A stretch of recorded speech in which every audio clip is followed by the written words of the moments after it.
नमस्कार दोस्तों, मैं इंजीनियर दीपक कुमार। आप देख रहे हैं पीएनपी न्यूज। दोस्तों, अभी हम हैं पटना के प्रदेश कार्यालय जदयू में और हमारे साथ हैं हिमराज सर, प्रदेश प्रवक्ता हैं जदयू के। ये बात करते हैं बिहार के जो वर्तमान स्थिति है उस पर सर से बात करेंगे कि बिहार में जिस तरह से नीतीश कुमार 2005 में आए थे जीरो टॉलरेंस पे, कि आपराधिक मामले जिस तरह से लालू प्रसाद यादव के समय में हुआ था और उसे नाम दिया गया था जंगल राज। जंगल राज के खिलाफ नीतीश कुमार 2005 में आते हैं बिहार में और वर्तमान अभी 18-19 साल से शासन कर रहे हैं। लेकिन क्या जिस खिलाफ आए थे, क्या वह चीज अब दोहरा रहा है बिहार में? क्या जिसके खिलाफ नीतीश कुमार विरोध किए थे और जिसके खिलाफ नीतीश कुमार आए थे, क्या उसी लाइन पे इनका सरकार चल रहा है क्या? आइए बात करते हैं हिमराज सर से। सर, मेरे चैनल पे आपका स्वागत है। बहुत बहुत धन्यवाद आपका और आपके दर्शकों का भी बहुत बहुत स्वागत।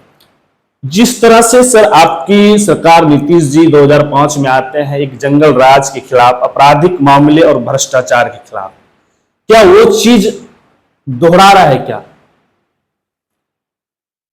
बिल्कुल, आपका जो सवाल है आज के समय के लिए बहुत महत्वपूर्ण सवाल है, क्योंकि 2005 से पहले का जो शासन था उस समय लालू जी और राबड़ी जी दो व्यक्ति 15 साल में मुख्यमंत्री रहे बारी बारी से जी। तो 15 साल का जो माहौल था और जो बिहार की स्थिति थी, आज के जो नए युवा है उन लोगों को तो शायद मौका नहीं मिला था देखने के लिए जी। लेकिन जो लोग कम से कम 40, 45, 50 के हैं उन लोगों को तो जरूर मौका मिला देखने के लिए कि 2005 से पहले का क्या शासन व्यवस्था था जी। शाम के 5 बजे के बाद लोग घर से बाहर नहीं निकलते थे और घर से बाहर जो निकल जाते, जहां शाम के 5 बजते लोग वहीं रात गुजारने की बात सोचते कि कहीं किसी जान पहचान परिचित के यहाँ हम अपना रात गुजार लें जी। क्योंकि माहौल ऐसा नहीं था कि शाम के 5 बजे के बाद रास्ता तय कर सके। हर जगह अपहरण, हत्या, बलात्कार, लूट, ये सब आम बातें हो गई थी जी। और यहां तक लोग कहते थे कि अपहरण का उद्योग चल रहा है जी। सांप्रदायिक दंगे हुआ करते थे जी। कई सांप्रदायिक दंगा हुए, पूरे बिहार में 130 सांप्रदायिक दंगे हुए थे और नरसंहार होते थे। लेकिन जो ही 2005 में आदरणीय नीतीश कुमार जी आए, बिहार के माननीय मुख्यमंत्री बने, तो उस समय से बिहार बदलने लगा जी। जहां लोग 5 बजे के बाद घर से बाहर नहीं निकलते थे 2005 से पहले, 2005 के बाद से लेके अब तक लोग रात भर बेखौफ चलते हैं एक शहर से दूसरे शहर। उस समय स्थिति थी कि पटना जंक्शन पर लोग रात में उतरते अगर ट्रेन से तो डाक बंगला चौराहा अगर जाना है तो रात में नहीं हिम्मत होता कि हम डाक बंगला चौराहा चले जाएं। आज हमारी बहू बेटियां भी रात में ट्रेन से उतरती है, बेखौफ निर्भीक होकर के अपने घर तक जाती। ये बात आप भी बोल रहे हैं और बिहार के मुख्यमंत्री भी बोलते हैं कि 2005 से पहले ये था। लेकिन जनता के बीच जो अब चर्चा हो रहा है, सर विपक्ष तो आरोप लगा ही रहा है, जनता के बीच चर्चा है कि 5 से लेकर करीब 15 से पहले तक नीतीश जी का जो शासन व्यवस्था रहा वो बेटर रहा। अब क्यों? क्या उम्र का प्रभाव है या अफसरों को हाथ पैर जोड़ रहे हैं आप? क्योंकि अभी जो आपराधिक मामले पूरे बिहार के जितने भी जिले हैं, आप कोई भी जिला है जहां लूट, डकैत और मर्डर नहीं हो रहा है, वो हो ही नहीं सकता है। टोटल रिकॉर्ड है, आपको ऑन रिकॉर्ड आ रहा है, हर देव न्यूज पे आ रहा है, विपक्ष भी सवाल कर रहे हैं। जहां तक अपराध का सवाल है जी। पहले क्या था? अपराध होते थे, आपराधिक घटना के बाद उसका FIR प्राथमिकी दर्ज कम होता था जी। इक्का दुक्का जहां होता था, चूंकि जो आपराधिक प्रवृत्ति के लोग थे, जो अपराध कारित करते थे, वैसे लोगों का सीधा सत्ता में बैठे हुए लोग संरक्षण देने का काम कर रहे थे जी और यही कारण था कि एफआईआर तक दर्ज नहीं होता जी और मामले की लीपापोती हो जाती थी। बड़ी बड़ी घटनाओं के बाद उसका लीपापोती का कार्यक्रम चलने लगता था और इसलिए अपराधियों का मनोबल बढ़ा हुआ था। हर जगह लोग अपने आप को असुरक्षित महसूस करते थे। यहां तक कि जो सांप्रदायिक दंगे हुए, भागलपुर दंगा बड़ा चर्चित भागलपुर दंगा रहा जी और उस समय भागलपुर के दंगे का मुख्य आरोपी कामेश्वर यादव, जिसको लालू जी ने बचाने का काम किया था।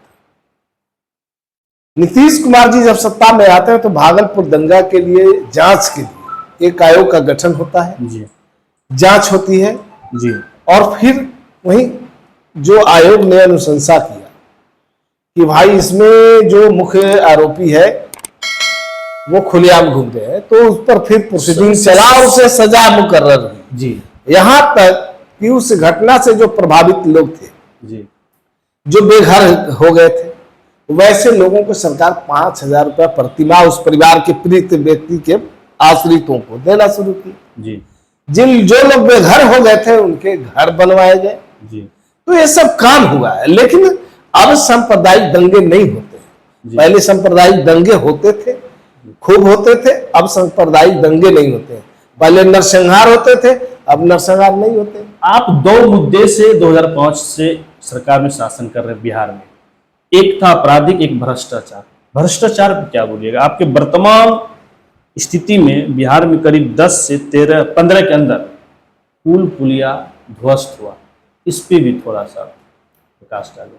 देखिए, बिहार के अंदर आज का जो बिहार है, जी आज का बिहार है, चाहे कोई भी व्यक्ति अगर उनकी मंशा है कि हम भ्रष्टाचार करें, भ्रष्टाचार में जो लिप्त पाए जाते हैं, जी सरकार उसे बकसती नहीं। चाहे जो भी जांच हो रही है, बिल्कुल जांच होती है, एक एक चीज की जांच होती है और ये सब जो घटनाएं घटी है, जी एक एक चीज की सूक्ष्मता से जांच हो रही है और जितने बड़े पुल हैं, पुलिया है, सबकी जांच चल रही है। सदन में आपके ही विधायक इसके खिलाफ सवाल किए कि अगोनी सुल्तानगंज का पुल 2 बार गिरा, फिर उसका अभी तक कोई जांच रिपोर्ट नहीं आया। देखिए, सबका जांच रिपोर्ट है। अभी तो जो IIT रुड़की उसका टीम आकर के जांच कर रहा है बिहार के अंदर जी, और जो उस समय पुल गिरा था उसका भी वही जांच किया। और जो अभी बिहार सरकार किसी भी मामले में कहीं कोई जो है कोताही नहीं बरतती है, शिथिलता नहीं बरतती है, त्वरित गति से कार्रवाई होती है। किसी भी मामले में लटकाने, अटकाने और भटकाने की बात नहीं। क्या नीतीश कुमार 5 और 10 के ही रुतबा में है कि कुछ? बिल्कुल उसी रुतबा में है। आज बिहार बड़ी तेजी के साथ आगे बढ़ता हुआ दिखाई पड़ रहा है। हर क्षेत्र में काम है। आप देखिए, बिहार के अंदर जहां 2005 से पहले महिलाएं असुरक्षित थी, जी वो घर से बाहर निकलना मुनासिब नहीं समझती थी, लेकिन आज की महिलाएं देखिए बिहार के अंदर कितना परिवर्तन हुआ 2005 के बाद से, कि महिलाएं घर की चौखट पार कर और बाहर निकली है और महिलाओं में पंख लग गए हैं जी, वो उड़ रही है। यानी हर क्षेत्रों में उसकी भागीदारी बढ़ी है और हर क्षेत्रों में राज्य और देश के विकास में महिलाएं अपनी भूमिका अदा कर। जो ये घटना है, क्या इस पे कंट्रोल हो रहा है? क्योंकि पूर्णिया की घटना है, बहुत बड़ा उद्योग का ही शोरूम तनिष्क टाटा की है, उसमें भी लूट हुआ। तो ये एक बिहार के छवि पे क्या देखिए, जिस नाम से जाने जाते हैं, सुशासन बाबू के चेहरे से आप लोग उनको नमाजते हैं, अभी तक जो घटनाएं घटी है, जी अक्सर मामलों में 24 घंटे के अंदर अपराधियों की गिरफ्तारी हो जाती जी, है। कुछ ऐसे भी मामले होते हैं जिसके तह में पहुंचने में थोड़ा वक्त लग जाता है, जी लेकिन अपराध कारित करने वाले पताल में अगर छुपे होते हैं जी, तो बिहार की पुलिस उसे ढूंढ कर बाहर निकालती है और कानून उसे सजा देती है। जी ये बिहार है। बिहार की तस्वीर और तकदीर बदला है नीतीश कुमार ने, और बिहार के लोगों के प्रति और बिहारियों के प्रति और बिहार राज्य के प्रति जो बिहार से बाहर लोगों में जो धारणा थी, जिस नजरिए से लोग देखा करते थे, आज उनका नजरिया बदल चुका है। अब देखिए, महिलाओं को आत्मनिर्भर बनाने में बिहार पूरे देश में नंबर 1 पर। महिलाओं को पुलिस बल में हिस्सेदारी को मामले को देखिए तो बिहार पूरे देश में नंबर 1 पर है। जीविका दीदियों के माध्यम से महिलाओं को आत्मनिर्भर बनाया गया, इस मामले में देखिएगा तो बिहार पूरे देश में नंबर 1 पर है। सबसे ज्यादा बहाली यानी सरकारी नौकरी देने वाला राज्य अगर है कोई तो बिहार है। इस मामले में भी बिहार नंबर 1 पर है। आप जिन क्षेत्रों को ले लीजिए, आपको लगेगा, चूंकि आपने देखा कि कई राज्यों के प्रतिनिधि बिहार में आकर के और इस चीज को देख रहे थे कि भाई बिहार एक ऐसा राज्य जो अपने कम संसाधन के बल पे भी इतना तेजी के साथ विकास कर। एक ताजा सवाल सर, क्या बिहार विशेष पैकेज का पूर्ण विराम लगेगा या मांग जारी रहेगी? देखिए, विशेष राज्य का विशेष राज्य के दर्जे की मांग हम लोगों का आज का नया मांग नहीं है, तमाम प्लेटफॉर्म पे नीतीश जी बता रहे हैं। कांग्रेस सत्ता में हुआ करती थी और एक समय था जब कांग्रेस के साथ बिहार के लालू जी सत्ता में शामिल थे और 24 सांसदों को लेकर शामिल थे। उस समय बिहार के जो गठबंधन में जो पार्टियां थी कांग्रेस के साथ, उसमें बिहार से 12 मंत्री बनाए गए और 24 सांसद अकेला आरजेडी का था। लालू जी किंग मेकर की भूमिका में थे। उस समय नीतीश कुमार जी ने बिहार को विशेष राज्य का दर्जा देने की मांग उठाई थी कांग्रेस से, केंद्रीय सरकार से।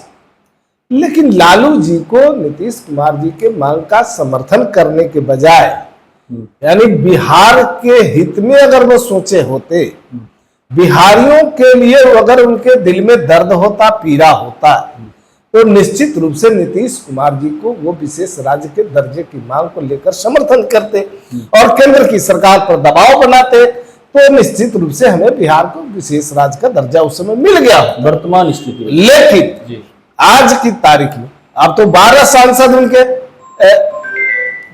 24 सांसद वो नहीं दिला पाए जब किंग मेकर की भूमिका में। आज तो मेरे पास 12 सांसद है और 12 सांसद के बल पे हमने जो अपनी मांग केंद्रीय सरकार के समक्ष रखा, हमारा जो आज डिमांड है कि विशेष राज्य का दर्जा और विशेष पैकेज की, तो परिस्थिति बस जो नीति आयोग के जो मापदंड तय किए गए, और आपको मैं बता दूं कि ये जो मापदंड तय किया गया, ये कांग्रेस सरकार के पीरियड में ही ऐसा मापदंड बनाया गया कि बिहार को आज विशेष राज्य का दर्जा मिलने में दिक्कत हुआ, लेकिन विशेष पैकेज मिला। और विशेष पैकेज इस तरह से मिला कि हम समझते हैं कि बिहार के विकास के लिए विशेष पैकेज में विपक्ष का कहना है कि उसी पैकेज को रीपैकेजिंग किया गया। दूसरी बात सर, उसके बाद आपके ही विधायक कहते हैं कि अगर हम 370 धारा को हटा सकते हैं तो हम उस नियम को, जब हम बहुमत में हैं, बदल कर विशेष राज्य दिलवा सकते हैं। क्योंकि बिहार, एक तो उत्तरी बिहार आपका बाढ़ से डूबता है, दक्षिणी बिहार सूखाग्रस्त रहता है, भौगोलिक स्थिति में खराब है, सामाजिक स्थिति में भी है, उद्योग एक भी नहीं है। क्या इस बिहार को, अब 11 राज्य को विशेष पैकेज दे सकते हैं, तो क्या इस बिहार को नहीं? देखिए, क्या 19 साल आपका शासन होने जा रहा है एनडीए के साथ, क्या नीतीश कुमार नहीं चाहेंगे कि बिहार को मिले विशेष पैकेज? देखिए, विशेष राज्य के दर्जे की मांग हमारा खत्म नहीं हुआ है, हमारा मांग जारी है जी। लेकिन हमें विशेष पैकेज जो मिला है, आप जरा देख लीजिए कि तीसरी बार मोदी जी देश के प्रधानमंत्री बने हैं और जो शपथ लिए तीसरी बार, 2 दिनों के बाद बिहार को 14,000 करोड़ रुपए का जो केंद्रीय करों का जो बकाया राशि था, हिस्सा था, वो तुरंत रिलीज हुआ। उसके बाद कई मदों के जो पैसा थे जो केंद्र को देना था बिहार के, वो सब रिलीज हुए। अभी विशेष पैकेज के नाम पर भी पैसे आए और भी कई तरह के मद में पैसे बिहार को दिए गए हैं। तो इस तरह से जो राशि बिहार को मिला है बिहार के विकास के लिए, निश्चित रूप से हम कह सकते हैं दावे के साथ कि विशेष राज्य का दर्जा अगर की मांग पर अगर हम अड़े रहे तो जो प्रोसेस है उस प्रोसेस को होने में टाइम लगता, तब तक बिहार विकास से फिर पीछे हो जाता। लेकिन जो अपने संसाधन पर 14 में भी दिया आपको। अब जरा मैं आपको बता रहा हूँ कि बिहार अपने संसाधन पर जिस गति से बिहार आगे बढ़ रहा था, अब तो विशेष पैकेज मिल गया, अब तो जो गति है उसमें और तेजी आ जाएगी जी। और जो ज्यादा समय लगता बिहार के विकास के लिए, जो लक्ष्य है उस लक्ष्य को प्राप्ति के लिए, तो अब तो बहुत कम समय में हम उस लक्ष्य को प्राप्त करेंगे। तो बिहार के लिए एक सुनहला अवसर है सर। और विपक्ष के लोग तो हल्ला उठाते दर्जा जारी रहेगा कि चुनाव रहेगा? देखिए, जब जब बिहार को जहां जरूरत पड़ेगी निश्चित रूप से जारी रहेगा, केंद्र सरकार को देना पड़ेगा। बिहार ये जारी किसके लिए? जब आपके सहारे सरकार चल रही है, विपक्ष का ना कि बैसाखियों की सरकार है और किंग मेकर में नीतीश कुमार है, देखिए तो फिर कहां है रुकावट?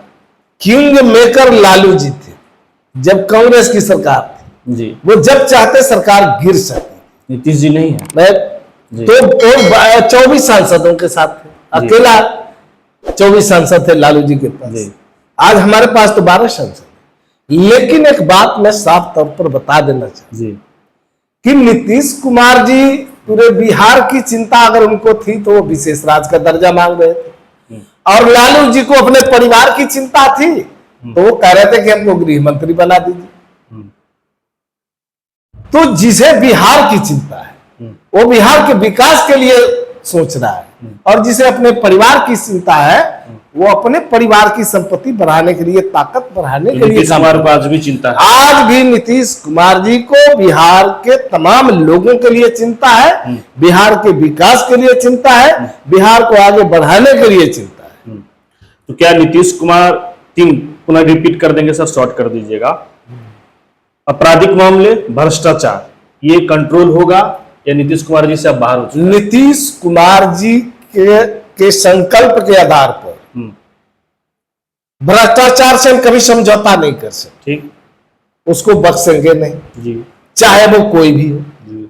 दूसरी बार नीतीश कुमार जी का कहना है कि हम वोट की चिंता नहीं करते जी, वोटरों की चिंता करते हैं। जी।